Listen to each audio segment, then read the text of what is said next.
काँग्रेस वंचित बहुजन आघाडीच्या युतीमुळे राजकीय वर्तुळात चर्चांना उधाण आले। विजय वडेट्टीवार यांनी नाराजी नाट्याच्या चर्चांना दुजोरा दिला असताना वर्षा गायकवाड यांनी नाराजी फेटाळली।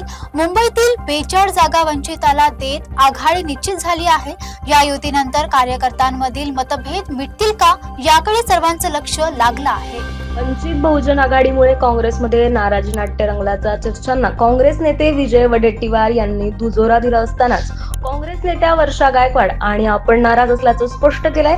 वंचितासोबतच्या युतीचं श्रेय घेत मुंबईतील दलित, मुस्लिम आणि अल्पसंख्याक मतदारसंघातील ताकद लक्षात घेऊन धारावी, कुर्ला, मानखुर्द, चेंबूरसह 42 जागा वंचितला देण्यात आल्याचं त्यांनी सांगितलंय।